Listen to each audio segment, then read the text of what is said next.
Alright, what's going on, 5-9 gamers? It's Minato here, and today we have a very interesting topic to discuss today. This has been going, on pretty crazy in the community for the past few days, and of course it's about the new Carnival banner type. Now today we have some really special guests, so let's just go ahead and introduce them. First we have Gail, right? Another 5-9 member, right? We also have Kowai and Truth here, and we're going to be discussing about the pros and cons for the Carnival banner change and how it may affect the game in the future. So, say hello, everyone. Hello. Hi. Controversy, yes. I feel like that's the first time we've ever had that, man. I don't recall. I don't know. It's so odd. The Dokkan community never, gets upset anything. Yeah, no way, man. I'm so shocked, right? All right, so yeah, I mean, I'll just head off, right? The Carnival banner, it's this new banner type, new coins. How do you guys feel about it just as a general thing? What? About that new format, I'm quite against it, and you mentioned the fact that they introduced the new type of coin, and I think that we all agree that that new type of coin especially is a really bad thing, as for free-to-play players they have limited resources, limited dragon stones, so they don't have the ability to spend money to get more dragon stones, and in the end they will have less coins, less red coins, less blue coins, but blue coins is not something that matters, less yellow coins, and in the end they will, the coins thing will spread into multiple type of coins, which won't allow many players to get an unit, like, I don't know, maybe a year, I don't know if they will be able to get a unit like before.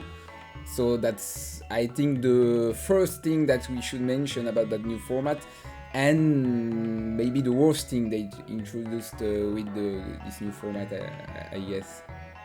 I agree. The coin part is bad. I feel like about this format probably a lot differently than most people, but 100% introducing the green or teal coin is completely pointless, and they could have just, I think blue would have been fine. Maybe they were concerned that some people might have had a stock of them from, the Heroes banners, right, or Double Rates banners, but it's not like you can get Goku with coins right now anyway, right? Like, even if people had 1,000 blue coins, they couldn't get the Goku until he returns, I think, presumably for Christmas. So I just don't really see. This is where I do think, like, the greed, like, if you want to say greed, for sure, with a new coin, they could have just done blue coins. Yeah, I definitely see that, right? It's also spreading, I think it's something with currency as well, but obviously the more banners someone on, the more coins you have, and especially if you're a free-to-play player, that means that you're going to have less coins of, even if you really want, like, one of these Carnival banner units and you summon on there, that means you'll have possibly less red coins or less yellow coins, right? And even then, like, you said that, you could people may have stockpiled blue coins, which is true because they haven't really done anything with those blue coins that are really worthwhile. Yeah. But people already can stockpile the other coins and do the same thing that, like, say this cooler, right?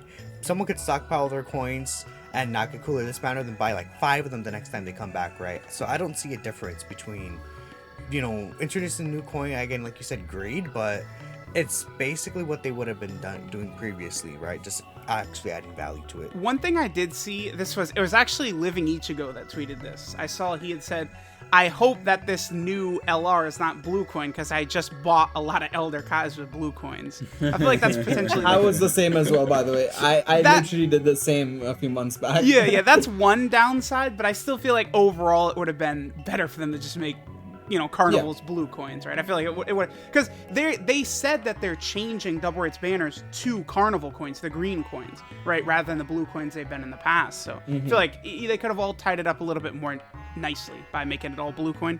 Yeah, because, like, blue coins are essentially literally the only blue coins banner you're going to summon on now for sure is just the Heroes banner, right? Because Double Rates would be basically the place where most people would get those blue coins, and now it's just not even going to happen, right? So I guess it's just like the side thing where you can get Kai sometimes. I guess the other one is the category banners are blue coin, right? But that's like...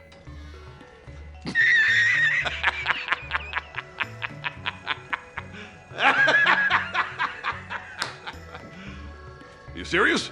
You do Yeah. not. Yeah, you don't want to summon on that. It's not even worth bringing up. Why did you? Creating a new type of coin, I think, gives an hint about what they want to do with this format, and I think we will have the chance to discuss more topics about that. But I think it gives a hint about how they want free-to-play players to be more confused about what they should do, what they have to do to be optimal in their way to handle the gacha thing, because that's the most difficult thing to handle with this game. That's not really games at all. That's more of gacha with the summoning mechanic and so on, and with the fact that they spread coins. Now we are in somewhat more far than PT than we were before. So that's not a really good thing for the health of the game, I think. While I want to say, because I think it's important, the gacha who do have a PT mechanic don't give it as a gift. That's more something that they give because people need to drop a character so they can customize it thanks to other mechanics, and those are the mechanics that they will spend money on further. But if they don't have the character in the first place, they won't spend money anymore. I would say another thing with the confusion, right, is they, you said they're trying to confuse people basically into summoning on which certain banner. With them spreading the Dokkan Fest into two different parts, people are a little more I wouldn't say hesitant, but they're like, okay, I'm scared of summoning on this part 1 banner because what if the part 2 banner is much more better for my box or for what I want? I've seen a lot of people say that. Yeah, and if they don't summon a part 1, they'll lose out on the discounts, 3+1, and even I guess it wouldn't apply to Global Anniversary because there's Foresight, but let's say if Global ever somehow gets tickets during that time, and okay, I might have tickets for this banner that I like better, right? Even though technically for part 2, they would for that second banner, they would also have access to the part 2 stones, right, of the celebration, which they wouldn't have access to before. But even then, it's still kind of majority of the stones come in part 1 anyways. Yep. I feel like a good chunk of them. So it just leaves people very hesitant and worried, okay, I don't want to miss out, so I have to summon now and I have to summon more, which is kind of what they want, right? I mean, the best example is the 7th anniversary. Assuming they had done what they've done right now, right, in the 7th anniversary, they started this format then, right?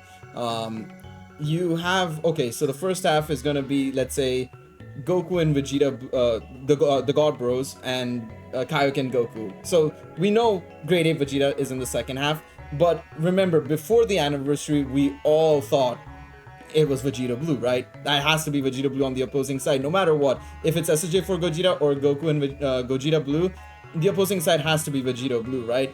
So that would have caused a lot more confusion, like you said, right? Both you and Kowai said, Minato, where players would have been like, oh, I'm just gonna save up for Vegito, but then say the discounts ran out on Gogeta Blue, and then you realize it's just SSJ for Gogeta.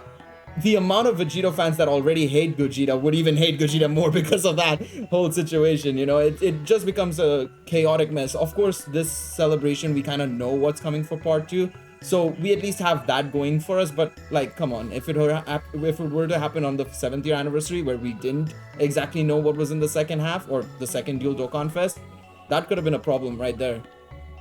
Definitely, right?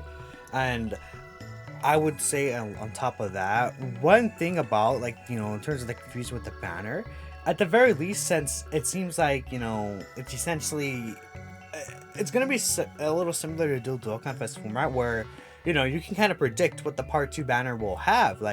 Basically at this point we know more or less what the part 2 banner will have. Truth, I know you saw Raspy his post that he made with the graphic where it shows, okay, we should have AGL Cell, STR Kid Buu, but there's still that air of uncertainty to it.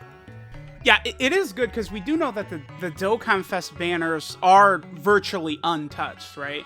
I know a lot of people are definitely upset about the format change, but one thing that is good is that they did not decrease the quality of the Dokkan Fest banners, which are the best banners in the game and always have been, right? It's not just about good characters, but it's like they're mostly all featured good characters with good leader skills, right? So they didn't decrease the value of the Dokkan Fest banners. They still have all these good characters, right? I think as a free-to-play, what you want to do throughout the year is resist the temptation to summon on these off Dokkan Fest banners, you know, Pan, AGL Trunks, Raditz, you know, those type of Dokkan Fest banners you would want to skip, and then during these major celebrations, pick up these characters anyway. So I still think, like, if a free-to-play player was smart following that sort of, like, summoning strategy, you would still be able to benefit, right? Because we know that there's a Dokkan Fest that we just had with Cooler, and there is going to be one in Part 2 still. So you could still take advantage of, you know, foresight and just smart spending, I'd say.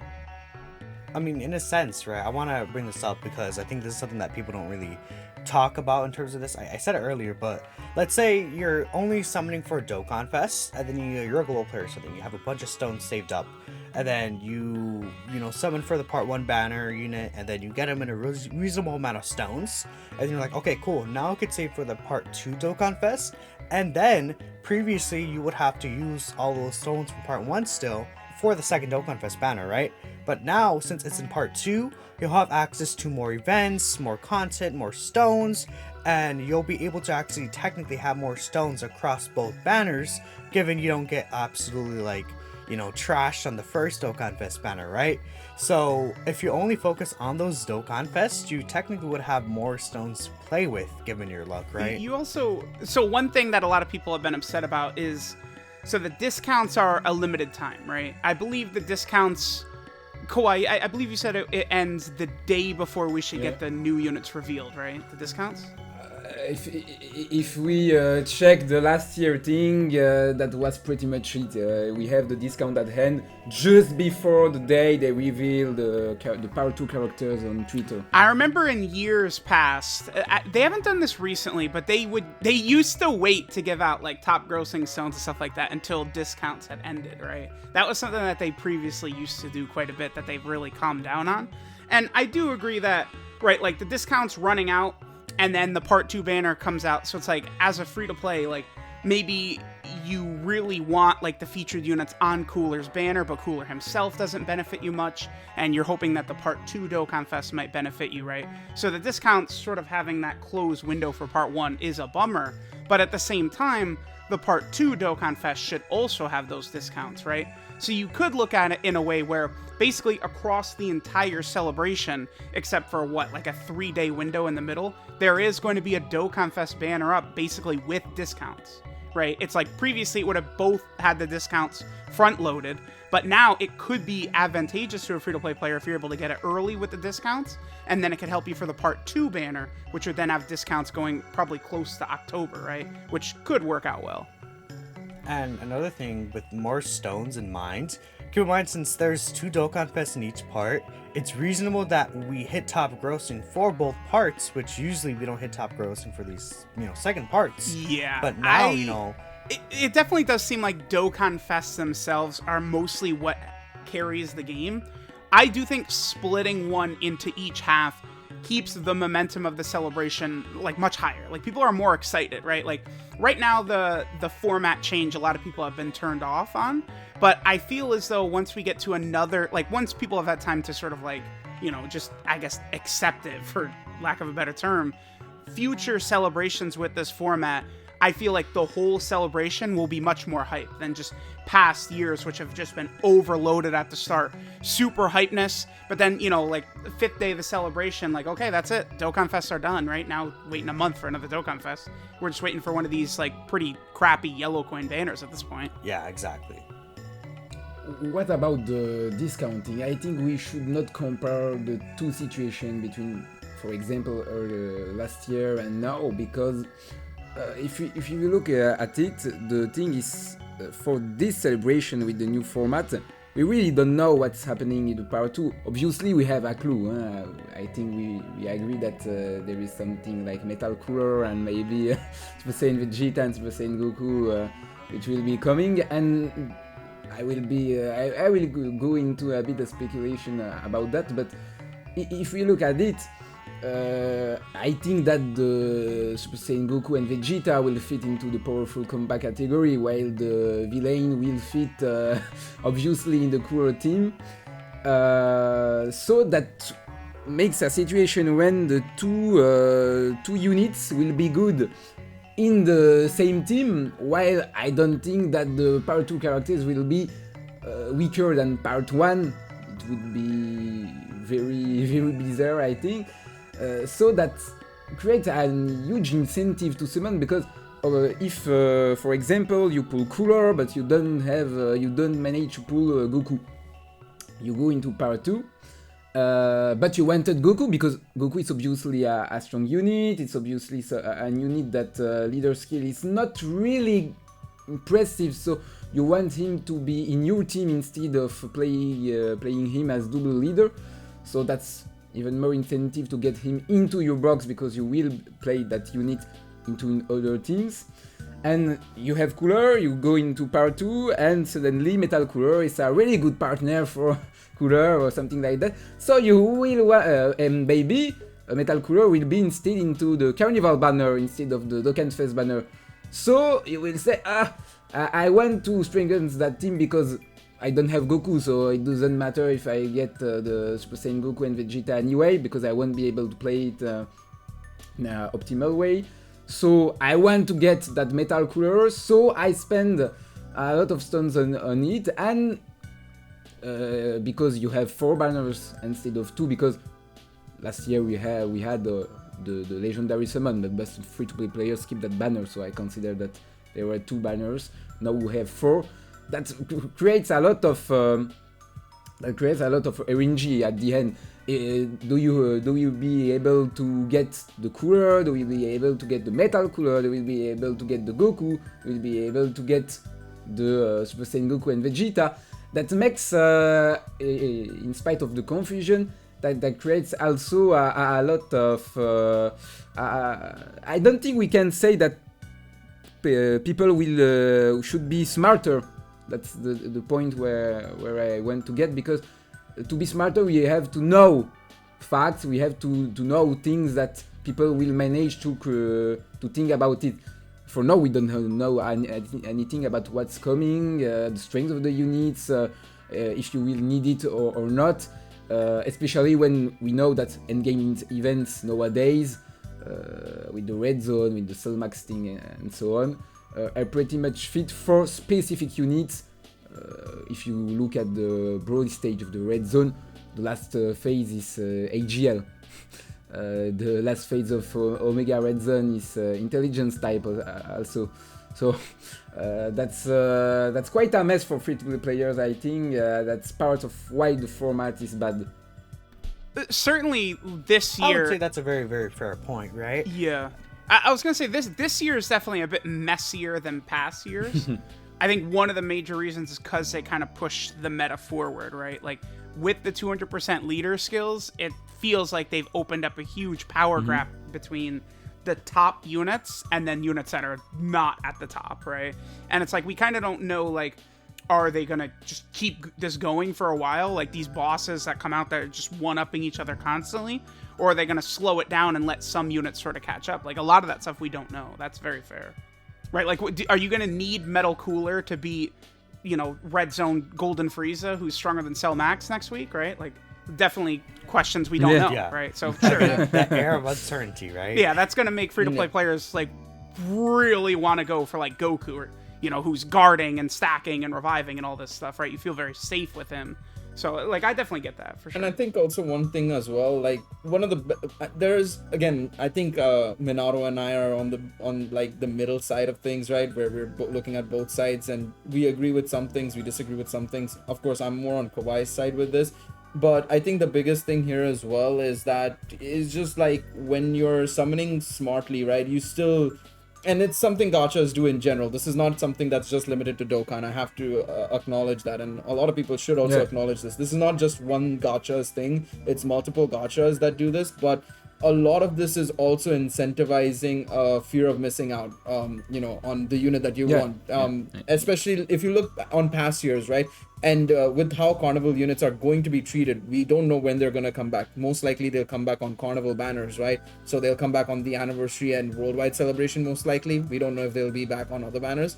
Whereas in previous years, you could skip out on the top summon banner because, okay, I can go on to maybe the New Year's banner and they'll be there, or I can go on to the 300 stone banner, they'll be there. I can probably pick them up from those the free tickets that they give out, the 50 tickets they give out during the anniversary. Or well, right now for the worldwide celebration, we're getting the ticket banner, right? We can get them there. So that also is like them adding it's not necessarily a new rarity, it's just a new type of unit, which is now going to be nearly impossible to get unless you really target towards going for those banners, right?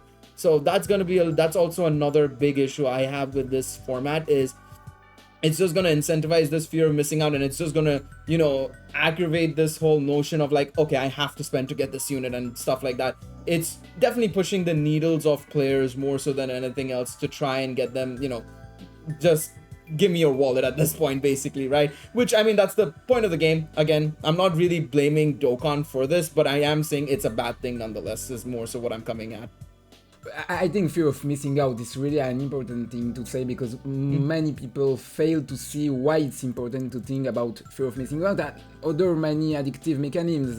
We don't talk about it much, while I'm trying to in the French community, obviously, but many people fail to see why it's important, and many people fail to see why we should talk about it anyway. And while I'm not blaming Dokkan for being at Gacha, I'm blaming Dokkan right now because they're pushing on addictive mechanism that they didn't push before. Fear of missing out obviously existed before. That's the main point of summoning. It's because if you're active on Twitter or Discord and social networks like that, you will see a lot of people around you saying, I got the last new unit, I'm so glad, and you will be the one that didn't manage to pull, so you will be in such mind that you will say, oh, I have to pull this unit, everyone got it, I don't have to be the one that didn't, so you will spend money and get the unit. So obviously this is something that existed before, and I'm not saying that this is new, but if we look at the past months, we can see that fear of missing out, especially, we could talk about all other addictive mechanisms, but it will be hours long, so I will try to summarize. But what about fear of missing out? We can see that in the last few months, they pushed it not in a single way, but in two ways. And that's why it's so important to talk about it right now. The first thing is obviously about summons, about the Carnival format, the thing that we have now two formats, what we already discussed about the cointing and so on. I don't think we have to talk about it another time. So obviously there is a lot of incentive about summons. That's the first thing. But there is a second thing, and I talked about it earlier. That's how they now release endgame events not to be challenging, because there is a difference between challenging events and difficult events, because challenging events are meant to be difficult, so they're quite fun because people have to be quite skillful to create strategies to handle those events.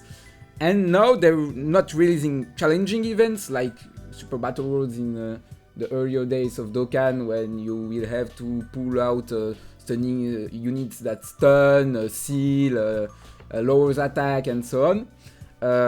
Now we have more difficult events that they're designed in a way that will make shine a unit that will be released in a few weeks. And with the red zone, that was mostly what happened. We had 7 levels on each red zone, and the last level was really designed in order to make the 7-year LRs shine. Like I said, the last phase of Broly stage was AGL, last phase of Omega was Intelligence, obviously Super Saiyan 4 Gogeta was physical, and the Super Saiyan Blue Boys were tech, Goku was tech. They disabled evasion for Caulifla. I think that was the only reason why they did that on the Broly stage. Now we have the Cellmax event, and we can see that a unit like Goku shines really well on that event. I think that another unit will shine at the event in the few next months, but we will see that. And now we have the new event. I don't know what's its name, but the new event that they released a few days ago. The one with the long name. I don't know what's the name of that event, but Yeah. it is what it is. And in that event, we had bonuses for characters that were pretty much the new characters. It's even more vicious than that, because that was not giving bonuses for that characters, that was more giving malices for all the other characters. So when we look at the values, we can see that for units that didn't get the boost, they were pretty much hit with red zone values, while the stage we have now is the first two stages of that event, and we should get more. So I don't know where we will get with that event, but obviously everything is designed in a way that an event release, a few weeks after, there is a specific unit that will be released that will shine in that specific event, and we can check. Cooler and Goku have pretty much different profiles, so an event where Cooler shines because he does a lot of damage, that doesn't mean that Cooler will be able to shine in another event where we need a lot of defense, that would, for example, takes a lot of time, so you would capitalize on stacking units, something like that. And that's a very vicious way to push on fear of missing out. I know I didn't manage to summarize it well, but I think that's very important, because that's a really, really vicious way to push on fear of missing out. As many people now see that guy managed to pass the Cellmax event, that guy managed to pass the red zone, and so on. I have to do it now also, and while he might be a skillful player, if he doesn't have the last units, that will be pretty much near to impossible, or he will try a lot of things during months, and maybe one day he will have some chance and he will pass it with a team that will not be composed of many units that released in the last weeks. But the fact is that with fear of missing out, we want to pass the event right now. Yeah. We don't want to pass the event in 6 months, in a year, where when stronger units will be released. So they're pushing on 2 ways now to push that fear of missing out, and that's pretty dangerous, because that will make a lot of people falling into spending more money on the game and falling into addiction. That's the point of this. And while like I said earlier, I'm not blaming Dokkan to be a gacha. I'm blaming Dokkan to become a more aggressive gacha, in the same fashion as many gacha that release nowadays, with new mechanism, and Dokkan seems to adapt to those mechanisms and don't see this as something really healthy for the community base. I think, Dokkan seems to be following kind of like what Legends did, right? Where Legends dropped Super Saiyan 4 Gogeta and merged Zamasu side by side as legendary, like LFs, and it's like everyone seemed to go for Gogeta. So then this anniversary, Legends just kind of split those banners up. Rather than 2 parts, they just made 3 parts for the banners, right? And it's like Dokkan certainly is doing something similar with that, right? With the Dokkan Fest, kind of like splitting them up like that. Yeah, because it showed Legends really huge success, monetary rise, right? It was the best month ever, right? Yeah, apparently, by far and away, that was Legends' best month ever, the anniversary. Like, if you looked around, the reception to it was very negative, but apparently for the game, it was actually really successful overall, so. I mean, also, Exactly.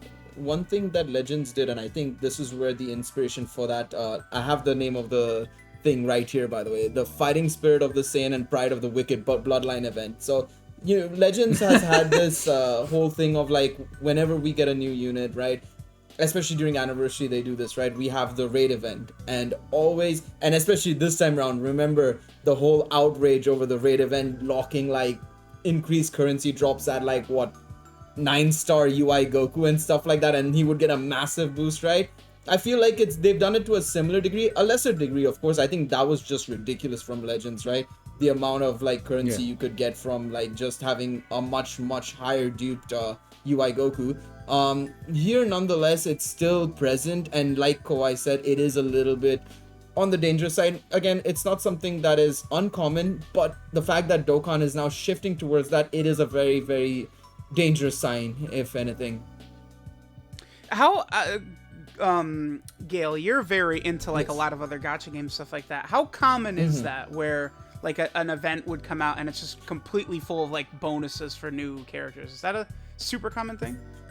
I'd say it's very common nowadays. I think, if there's only a couple of gachas I could name, I mean, I the only two gachas I would name that don't do this at all, in my opinion, is literally FGO and Genshin. FGO does it to an extent, but the thing is, what they do is, okay, you get one bonus drop, and it's just to get more materials for you to basically work on your units. There's no real reward from, there's no ranking system, no summoning currency locked behind it or anything of that sort. You basically get a little bit of a bonus, and that's about it. But when you look at games like Danmachi, you look at games like Epic 7, you look at games like other games as well, whenever you get to a challenging portion of the event or the story event that's happening, they want you to have the most recent units, because the resistances of the typing will be for that unit. Like, I think recently I was doing the EX stage on Danmachi, the most recent anniversary last stage, hardest content in the game basically at that point.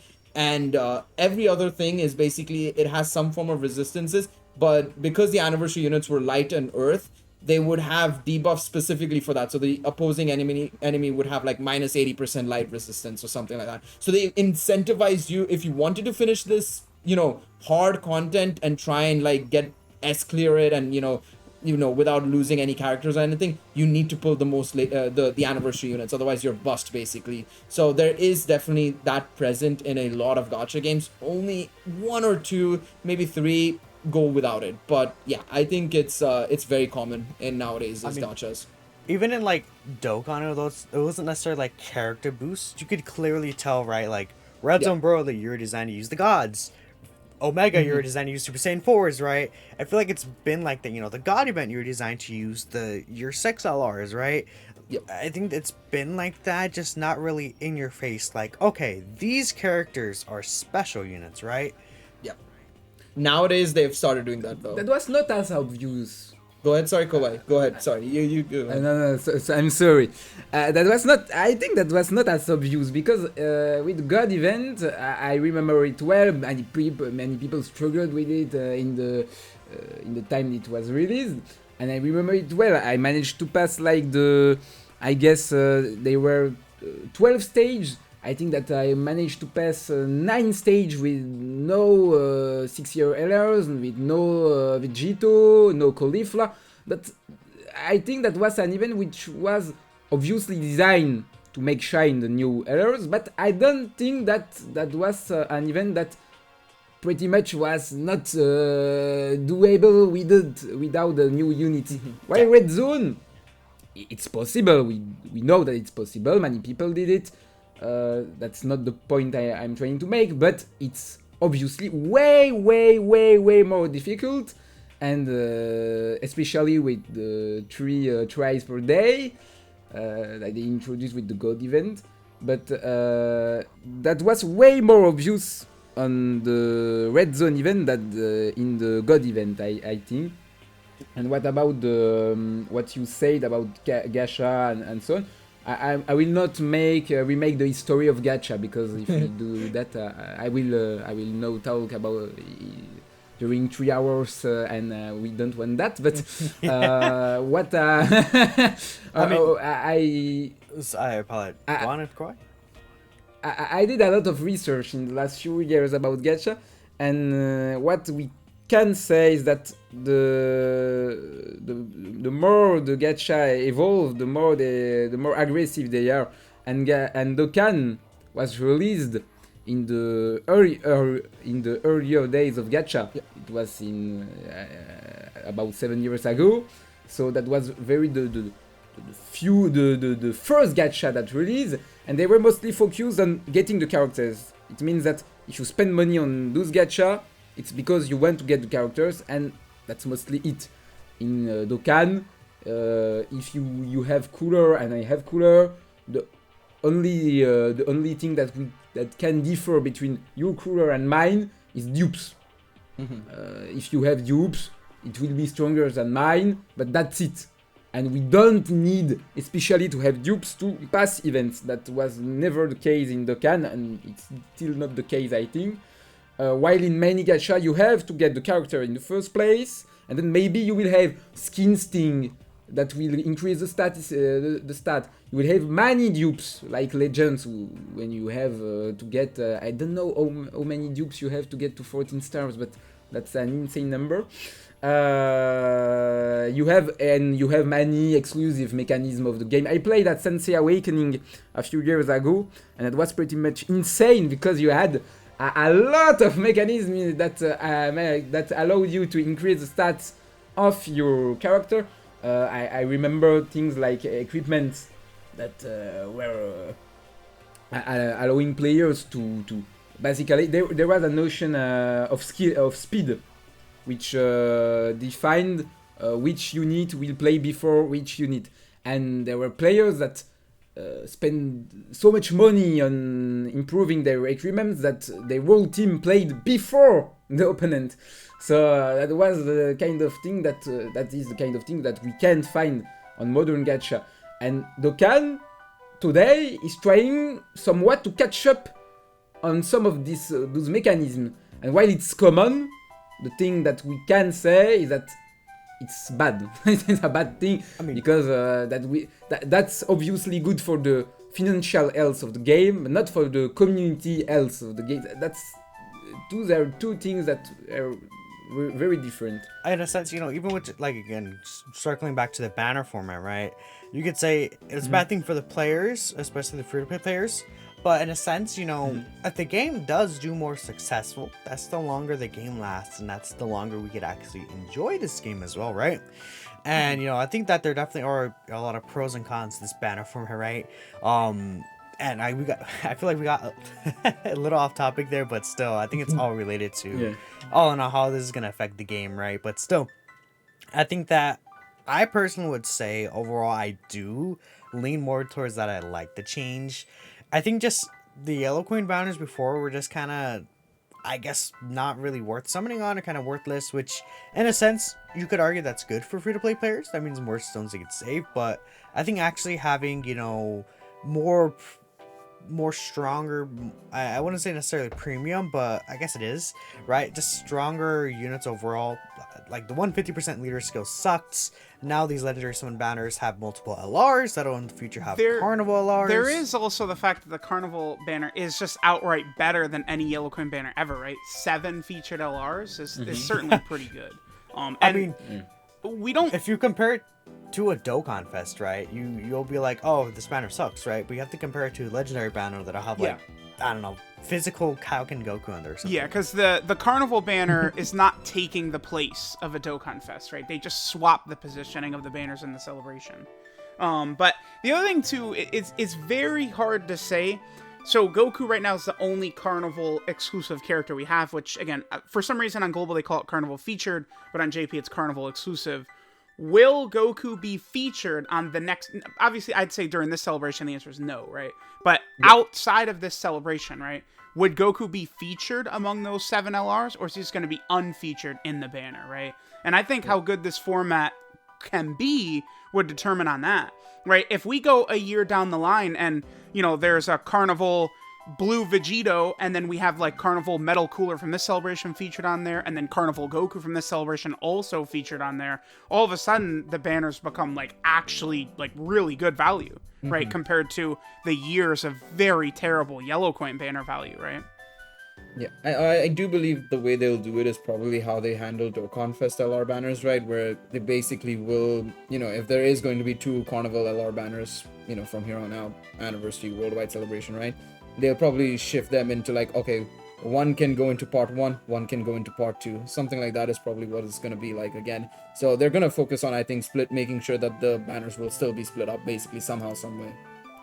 I think that depends a lot of how you see that format, because if we see that format in a way that they replace in some way the yellow cones banner, obviously that's better, because like Truth said, between a banner where you have like now I think that's 3 or 4 featured characters, and the other one where you have a Carnival exclusive which is really strong and 6 errors inside of it, obviously that's a better banner, while we could argue that some of the error on the Carnival banner are not errors that I want to pull, but obviously in the idea of the format that's a way better format. But what I would say that we should maybe see it not in the way that they improve Yellow Coins banner, because that's what they were doing, but I would not say that's what they had in mind.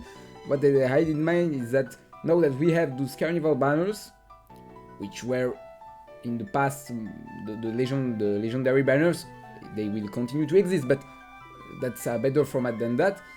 People will now try to summon on those banners, because when you get into a such important celebration as Worldwide, you want to summon on the 2 headliners of the celebration. That's obvious. So you will now spend Dragonstones on banners that you won't spend, that you didn't spend earlier. And with the fact that we have now that format in 2 parts with a Dokkan Fest and a Carnival, both in part 1 and part 2, that means that people will spend money, I don't think money, but Dragonstones, I hope you don't spend money, Dragonstones on Carnivals and Dokkan Fest. It means that in part 2, they will have less currency Dragonstones, indeed.